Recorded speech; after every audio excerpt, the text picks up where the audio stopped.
Hola, ¿cómo están? Mi nombre es Hugo Ramón, soy ayudante de la Cátedra de Inteligencia Artificial en la UTN Facultad Regional Buenos Aires y hoy vamos a seguir hablando del tema de la lógica en la inteligencia artificial. Habíamos visto en el video anterior que utilizábamos la lógica en inteligencia artificial por dos razones fundamentales. La primera, y la que desarrollamos en el primer video, fue respecto a la representación del conocimiento. En esta oportunidad, lo que vamos a ver es cómo el motor de inferencias realiza las deducciones. Cabe aclarar que en los sistemas basados en conocimientos no se utiliza la deducción natural como la vamos a ver nosotros, sino que se utiliza la deducción automática. Pero lo que buscamos con esto es entender el concepto de su funcionamiento y ver la aplicación de la lógica en esta rama de la inteligencia artificial. Para realizar la deducción natural vamos a necesitar un conjunto de hipótesis y a partir de utilizar todas estas hipótesis y de operar con ellas vamos a demostrar una tesis. En el video anterior estuvimos haciendo la representación del conocimiento y utilizamos un ejemplo que hablaba de serpientes y reptiles. Decía, las serpientes son reptiles, algunas serpientes no son venenosas, por lo tanto generaba una conclusión, algunos reptiles no son venenosos. En ese ejemplo ya podíamos tener la idea de hipótesis y tesis. Las serpientes son reptiles, algunas serpientes no son venenosas, podían ser mis hipótesis. Y el por lo tanto, algunos reptiles no son venenosos es mi tesis. Para poder trabajar de manera práctica con la deducción natural, vamos a utilizar un método. Este método utiliza reglas. Son reglas de inferencia para razonar con ellas. Vamos a ir generando nuevas hipótesis. El método consta de generar fórmulas escritas en columnas. Van a ser 3 columnas. Las fórmulas van a estar numeradas. Una de las columnas de este método es la numeración de las fórmulas. Dice que una fórmula puede ser una hipótesis o bien una conclusión resultante de aplicar reglas anteriores. A esto es a lo que me refería hace unos segundos. Este método va a ir aplicando reglas, desarrollando nuevas fórmulas en 3 columnas. La primera columna la numeración, la segunda columna la fórmula que hemos obtenido y la tercera columna va a ser una descripción de la regla que fuimos aplicando.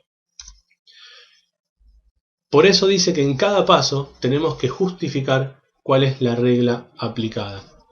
Para poder avanzar con la práctica de la deducción natural, lo que tenemos que ver son las reglas que necesitamos. La primera regla que vamos a ver es la introducción a la implicación. Si al llegar a una determinada etapa de la deducción nos interesa demostrar que A implica B, entonces se debe suponer A. Suponer A es un tipo de hipótesis que se introduce por conveniencia para la demostración. Solamente se puede introducir la suposición una sola vez en todo nuestro método de deducción natural. Si al hacer esta suposición y aplicando reglas de deducción se llega a deducir B, entonces se cierra la suposición escribiendo que A implica B. La siguiente regla es la eliminación de la implicación, que también la vamos a ver como modus ponens. En esta regla, si en 2 líneas determinadas aparecen las fórmulas de A y la fórmula de A implica B, se puede escribir en la línea que sea más conveniente para nuestra deducción, y obviamente que venga después de esas dos, la fórmula de B. La regla de la introducción de la conjunción nos dice que si en 2 líneas determinadas aparecen A y también aparece B, en una línea posterior se puede escribir la conjunción como A y B. En la eliminación de la conjunción tenemos dos posibilidades. Si en una línea se tiene la conjunción de dos fórmulas, puede ser A y B o puede ser B y A, en cualquier línea posterior puedo escribir cualquiera de las dos fórmulas, o puedo escribir A o puedo escribir B. Esto tiene su razón de ser en que el I es verdadero cuando la primera fórmula y la segunda fórmula ambas son verdaderas. Si yo supongo que A y B como resultado es verdadero, entonces puedo decir que A por separado es verdadero o B por separado también es verdadero. La siguiente regla tiene que ver con la introducción de la disyunción, el o lógico. Si en una línea se tiene A o bien se tiene B, en otra línea posterior se puede escribir A o B. Simplemente agrego la fórmula que me sirve para avanzar con el desarrollo de la deducción natural. Así como dijimos en el I, en el O, si una fórmula es verdadera, ya el resto no tiene sentido la evaluación de la fórmula porque ya todo el resultado final va a ser verdadero. Con que una de las fórmulas sea verdaderas, el resultado final es verdadero.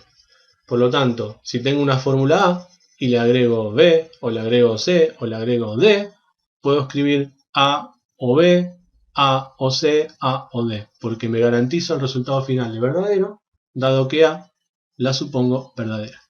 La siguiente regla es la eliminación de la disyunción.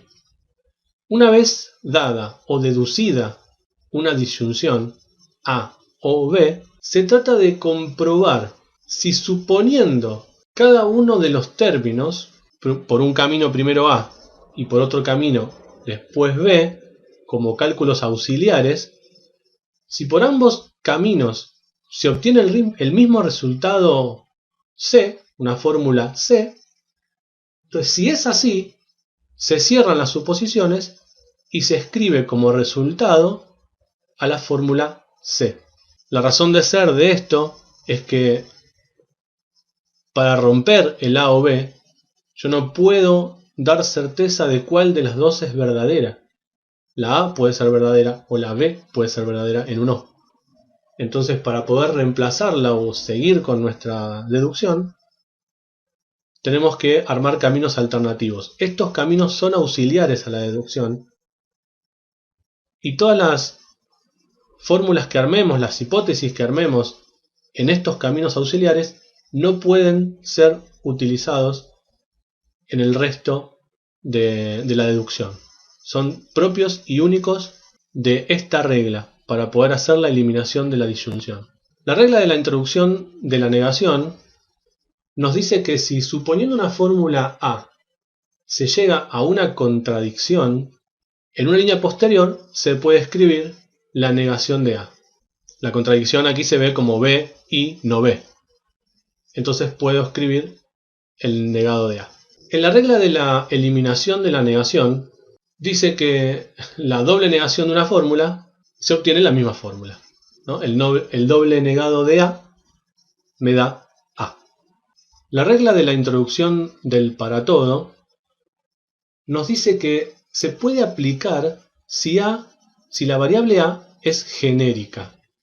Es decir, si no está en ningún otro supuesto previo que la restrinja. Y nos dice que P se puede aplicar a cualquier otra constante que se halle en las mismas condiciones de la variable A.